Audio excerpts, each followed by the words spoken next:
Welcome to the PTS for Title Update 22, Phase 2. Now, everything I am about to show you is in the test server. So just remember that all of this is subject to change. So again, you can see on the right side of the screen, it says PTS with my name. All of that signifies that I am in the test server. And I'm going to show you what is up with Phase 2, because Phase 2 is stacked. I am loving Phase 2. Truly. I think this was a big turnaround from Phase 1. I have no idea why in Phase 1 they had the enemies with 90% less damage taken. It was ridiculous, truly. But the way that they have tweaked it and everything, it works perfectly fine. The way that the modifiers work, the way that you can get modifiers, the way that they tweak some of the balancing, all of it works seamlessly. There are a few bugs that I have found that I'm not really going to talk about right now. I already sent them to the devs, and they can choose to listen or not. Now, in this video, we are going to highlight everything that I have noticed so far in Phase 2, just to catch you up to speed. I will be live streaming this, so if you want to catch it all live and just ask me questions then, you can do so, whenever you catch me live. But in this one, I'm going to show you everything that I've noticed in Phase 2, everything I like, don't like so far. I went ahead and did quite a bit of grinding, and I'm liking everything that I see so far. All right? So, yeah, let's go ahead and jump into this, because this PTS is stacked. What's going on, YouTube? Kamikaze Von Doom here with another Division 2 video, and, well, this is going to be in the PTS Phase 2. Welcome to Title Update 22. Now, in this one, we are going to talk about everything you need to know, so let's go ahead and jump right in. So starting with what I have noticed with the seasons. It looks like the season is going to be titled Shades of Red, all right? So whenever we pop on this bad boy, you can see I've been doing some grinding here. They have updated the seasonal journey. So when you complete the seasonal journey, you can see it already, you get a new mask. Now, I don't know if this is a hunter mask. I don't know what kind of mask this is, but it says it's Carmine is the name of it, and you get this mask by completing the seasonal journey. Now, the seasonal journey is 7 tiers, and I am currently on tier 6. So fingers crossed, I'm going to try to get that mask and show you before the end of the PTS. Now, that's what I've noticed throughout the seasonal journey. The seasonal journey is a hell of a grind. I do not recommend trying to do this over a weekend. It's grueling. It is quite grueling. If you don't know how to grind, it will take you forever. But there is a method to the madness, and that's how I'm already on tier 6. Now, as far as the priority objectives, what I have noticed, what I like, don't like, I'm loving everything that I see. It gives you the 3 different categories. This is a lot of fun. It gives you different ways of getting your modifiers. So look at this. I already have all the modifiers. I have every single modifier. Now, what I have noticed, and I'll do a separate video on this, you can only put on one multi-zone modifier at a time. But these multi-zone modifiers are legit. A lot of fun. Also, some of these other modifiers are crazy. I would never recommend some of these. Like, hold on. Let me show you one. Right here. Impatient. Your rate of fire and your reload is increased, but it's at the cost of half of your magazine size. You have to read these modifiers. Some of them are super, super strong, but some of them will mess you up. Because I put that on, and all of a sudden my Lady Death had like 12 bullets or some crap. I was like, what is going on? So make sure to read your modifiers, and I'll do a deep dive into this. That way, you can be well prepared. But the way that you can grind these now, super easy. You just do it through the priority objectives, and you can do those very fast. The reason being is not only do you have a reroll capacity, so if you do like, say like 3 or 5 of these in a row, it'll give you a reroll option. That way, if you don't like what you see, you can just re-roll the 3, and then you'll get a brand new selection. Another thing is that when you click on one of these, you get a abort, an abandon option. So let me show you that right here. So if I unlock this activity, ew, it says I have to do descent. Nasty, man. Well, now you can see in the bottom right of your screen, it says abandon objective. I don't want to do that. Now it says you are only able to abandon your current objective once an hour. Well, I don't want to play descent, right? So there you go. And now I have a fresh, pair of 3 that I can choose from. Now, if I were to try to do that again, and I'll show you right here, do activity. Oh, now it says I have to play countdown. Ew. So then I try to go to abandon. Whap, whap. So now I have to wait 59 minutes.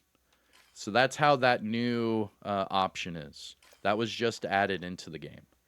Let's see here. So the season name, it looks like it's going to be called Shades of Red. And like I said, the new mask for the seasonal journey, it's called the Carmine.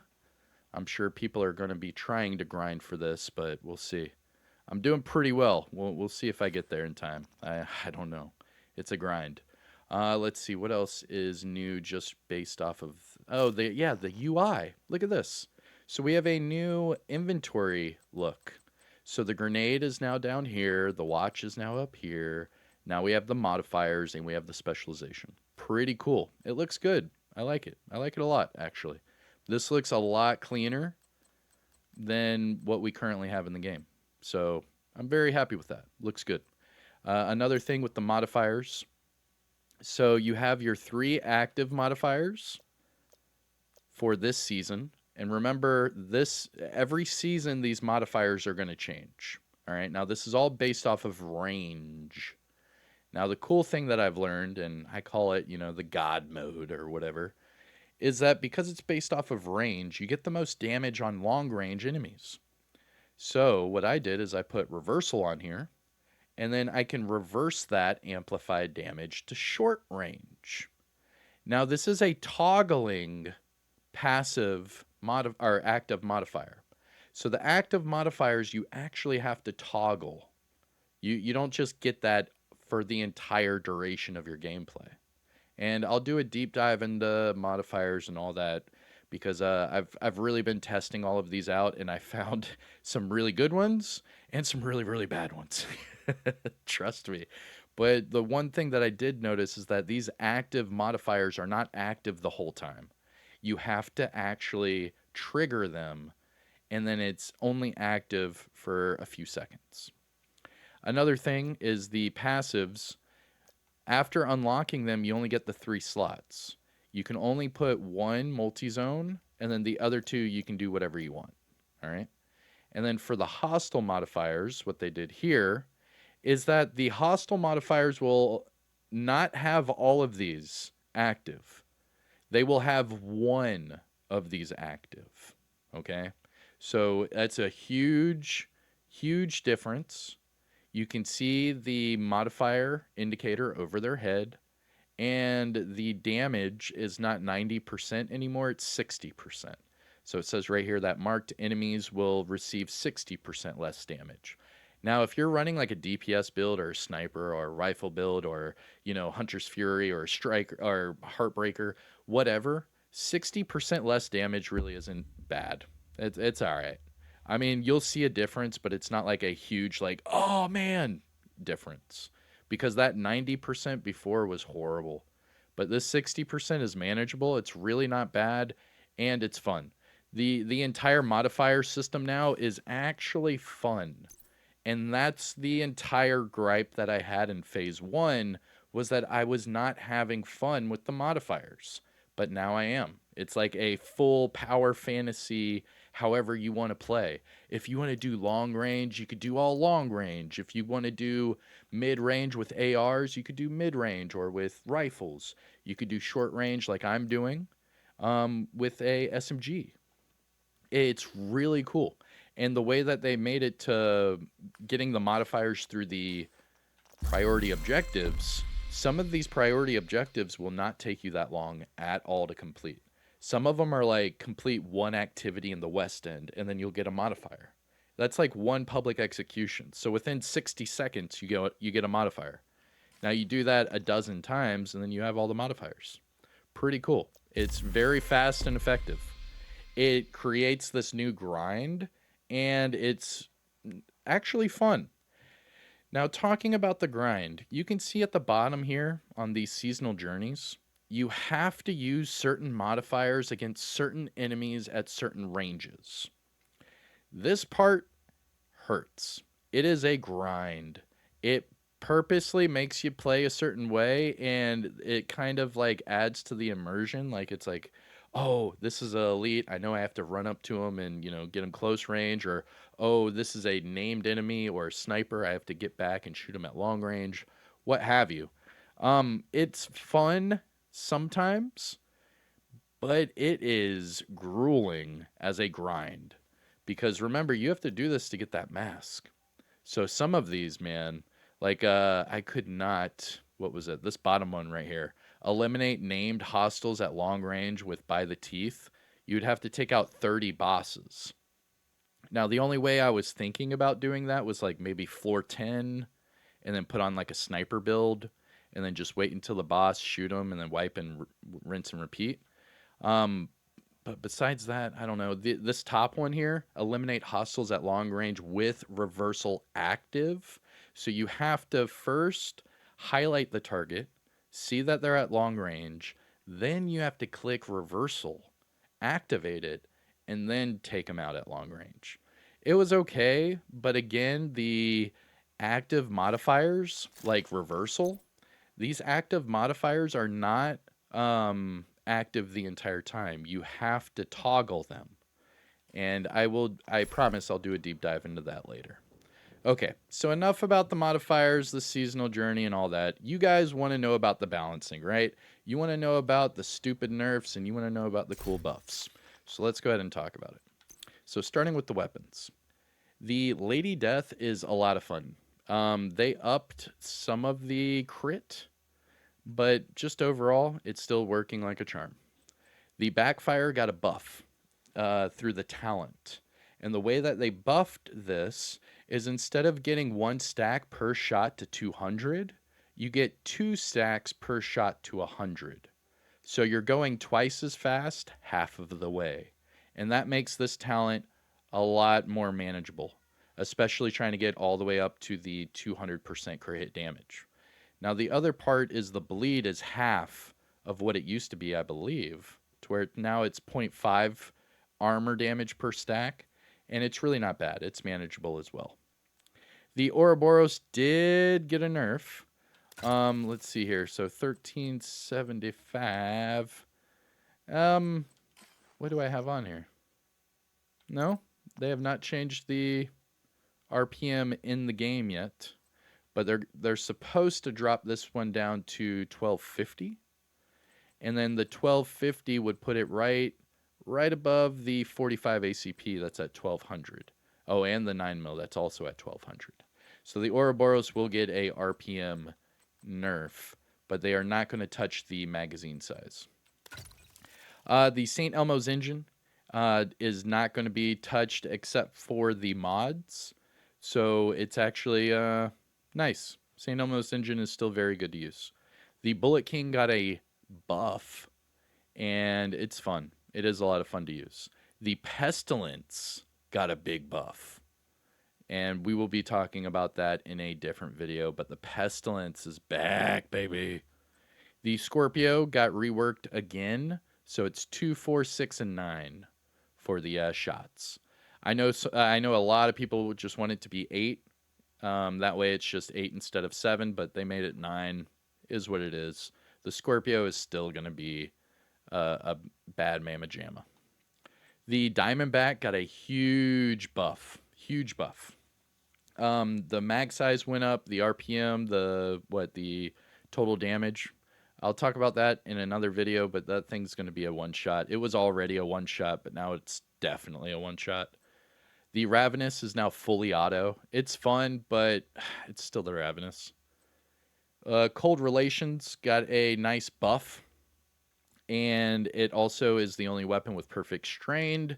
So this might be worth getting into. I'm not sure. I'll try it out.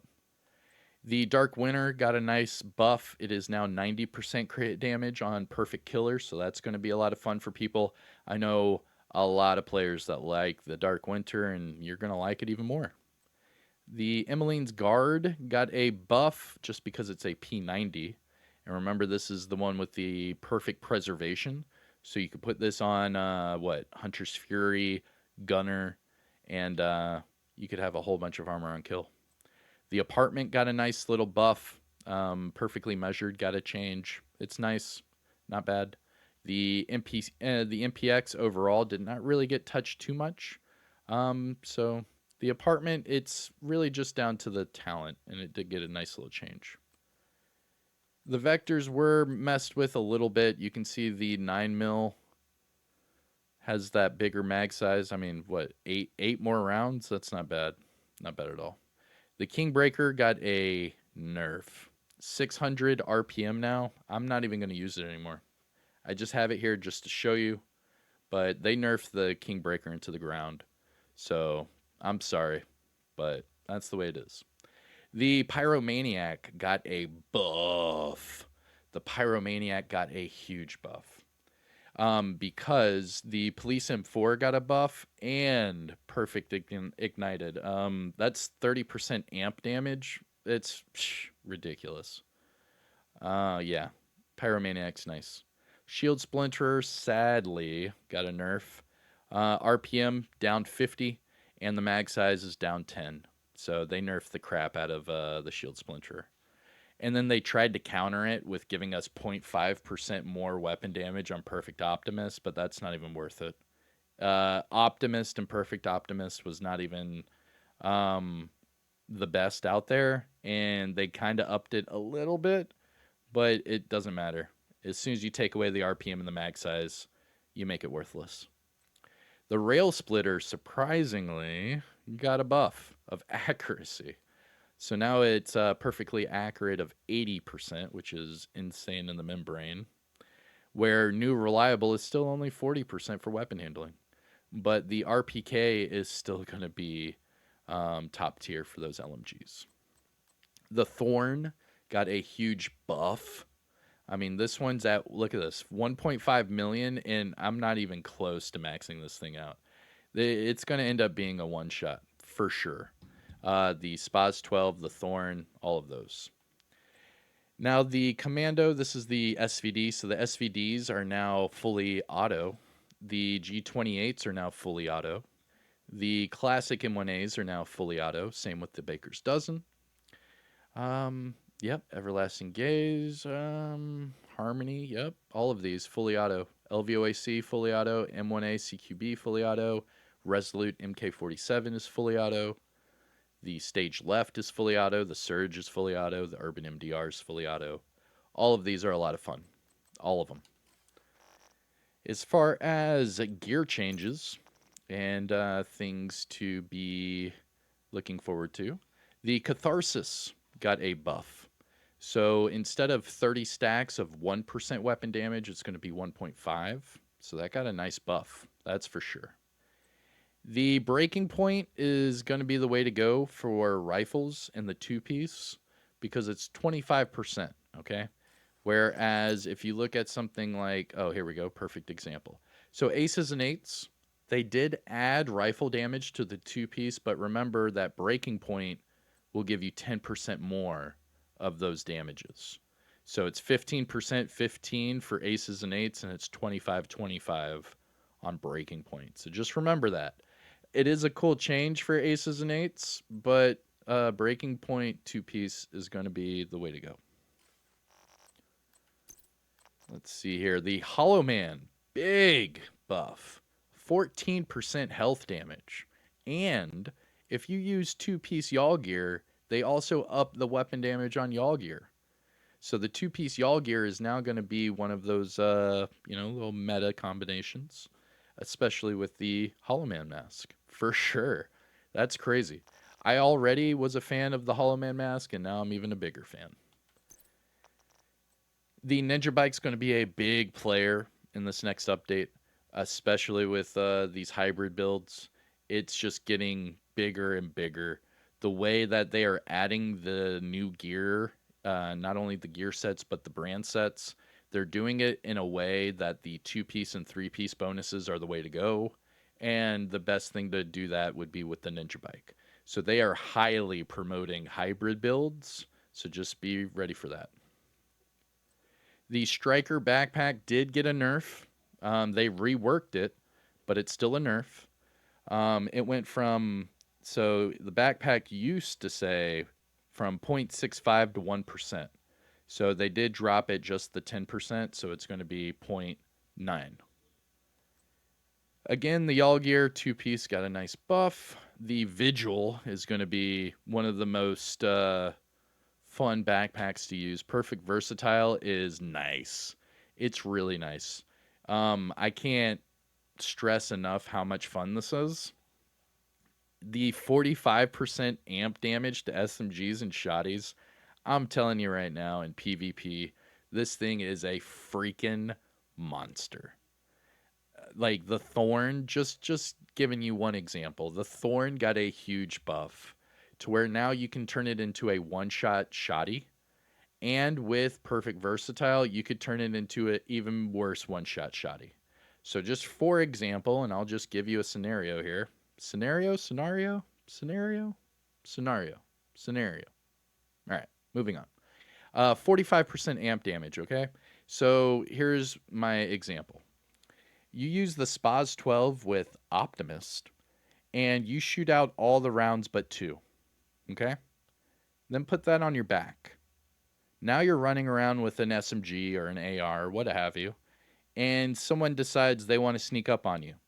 Well, okay. Well, with Perfect Versatile, you could switch back to that shotty that is already pumped with Optimist, and you add 45% amp damage to that for 10 seconds. That's ridiculous because the 10 seconds, not only can you shoot those 2 really high damaged rounds of Optimist, but then you could reload and still have time to keep shooting with that amplified damage. This is going to be a really big backpack to use. Here's another example. You could use this with the Ouroboros. I know. There's so many people rolling their eyes right now, but just hear me out. So you have the Police M4, right? And then you're just shooting away, having fun. And then someone, starts shooting you in the back. Well, you could have a tank build, have this backpack on, switch to your Ouroboros, and have 45% amp damage of Ouroboros for 10 seconds. It wouldn't matter if you're a tank or not. You see what I'm saying here? This is a really, really nice backpack. I'm telling you right now, this is a good one. Not only that, but it comes with swap speed, and weapon handling helps swap speed. So you could do some craziness with this bad boy. I'm telling you. Wyvern got a nerf, but a buff, but also a nerf. Weird. So the Wyvern 1-piece gives you less skill damage, but the 2-piece now gives you nearly double the status effects, which kind of blows my mind because it's like you gave it 2% less skill damage to up it 8% status. Like, status is already crazy. Okay. Like, this just gives us more reasons to put this with a vial and get more out of it. You see what I'm saying? I don't know where they were headed with the status, but I'm okay with it. Whatever. You know what I mean? All right, going to the chess pieces. Ridgeway's Pride is going to be a huge player in the next game, or this next update. I can't stress enough how much the amplified damage from Sadist, Perfect Thunderstrike, Ignited, all of these status effect weapon talents that got buffed, it's insane. And the easiest one to apply is Bleed. So Sadist and Perfect Sadist is going to end up being a huge meta because now it's 35 or 30% amp damage. And they're bleeding. And you could put that with Wicked. It's ridiculous. I'm telling you right now, It's ridiculous. It's a lot of fun, but I don't know. We'll see. The ongoing directive got a nice buff, so now it's 50% amplified damage. So if you like using ongoing directive with the chess piece, now's the time to, put it back together because it's going to get a nice 15% amplified buff. However, I'm not a big fan of it. I would rather use ongoing with, like, say, the Ridgeway's Pride or something like that. But it is a nice that's a really good support build option. That way you could get everyone that amplified damage. That's pretty cool. Let's see here. Nope, the bonus does not apply to party members. Wop, wop, wop. So the party members still get 20%. Ouch. All right, Umbra Initiative got a buff. So Umbra used to be 1% crit damage and 0.3% RPM for the From the Shadows, and it got a buff of 1.2% crit hit damage, and now it's 0.4% RPM. So now you're going to be shooting faster and hitting harder with Umbra. So that's a nice change there. The Heartbreaker is getting a buff, but now it's a little bit smaller than what it was last patch. So the Heartbreaker is going to go from 1% weapon damage to 1.1% weapon damage. So it's not much, but it is a nice little buff. The Walker Harris is getting a buff. The damage to armor is now 10%. So you could do some crazy damage to armor builds now with Walker Harris and the Hollow Man mask. Providence got reworked. So the headshot damage from Providence is higher, the crit chance is lower, and the crit damage is higher. So it's, buff, nerf, buff. Grupo also got a buff, 13% crit damage. Okay.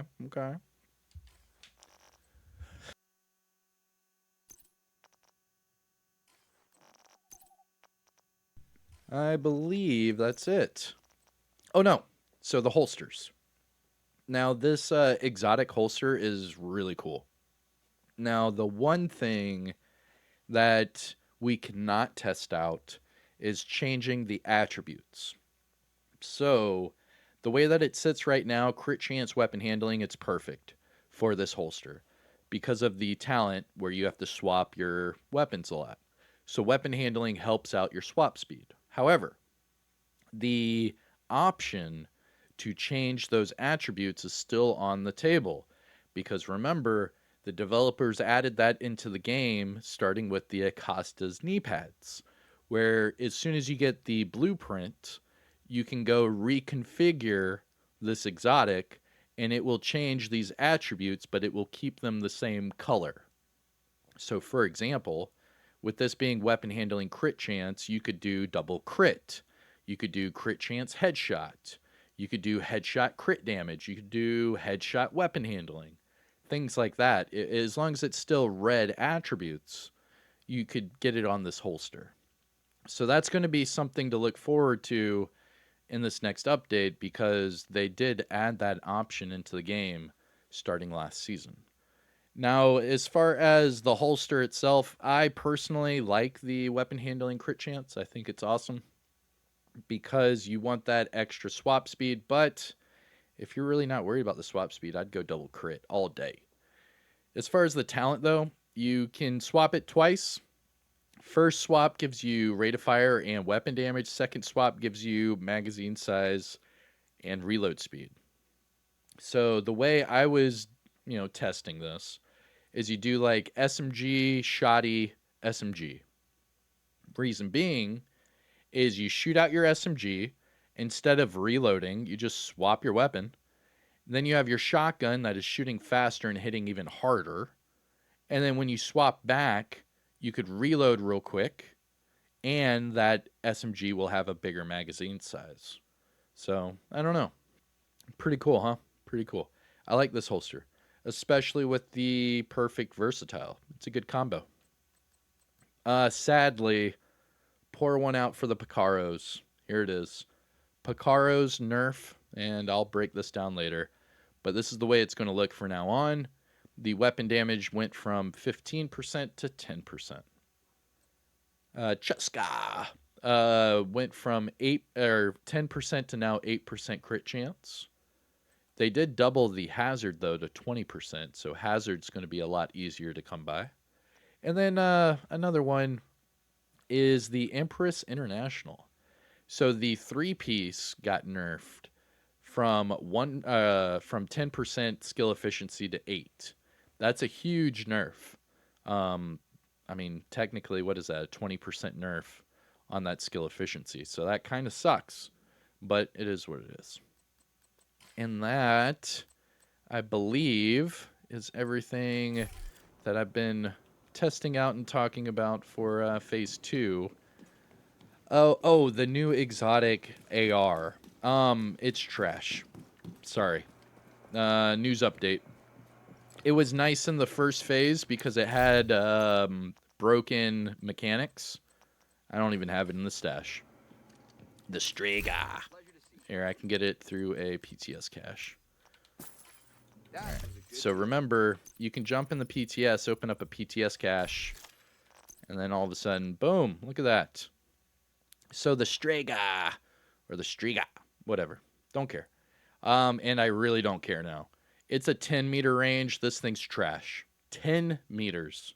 10 meters. Before it was, what, 20? 25? 20? Now it's 10. Stupid. And the worst part about this is they didn't even test it properly because the way that they were testing it, it had a infinite range with infinite stacks. So it was overall broken. And then they didn't even let us test it with the initial 20 meters. So now it's 10 meters, and it is not fun. You're not going to have a lot of enemies within 10 meters of each other. So actually getting all that amplified damage is just not there. You'll get more out of, like, the FAL with Flatline or some crap. Even the FAL with Sadist would do double the amp damage. An FAL with Sadist would do double. Come on. Come on. An FAL with Ignited. An FAL with Perfect Thunderstrike. I mean, it's just not viable. This exotic, whatever. I don't like the whole camo thing. Doesn't really look good to me. I mean, it's giving a whole, like, hunter sniper vibe, but there's no hunter sniper-esque things with this weapon. And it has a 40-round magazine, and I hate small magazine sizes. Sorry, I just do. I don't like it. Unless it's the Lady Death, but still. Even then. Oh, another thing that I noticed is they fixed the new named mask. So we'll be able to talk about that later. They did add the optimal range on there. So using a 2-piece Legatus will give you 120% optimal range. We're going to get some crazy builds now with SMGs and all of this optimal range. But all right, I think that is it for Phase 2 that I have found out so far. If there are any questions or anything like that, just let me know in the comments.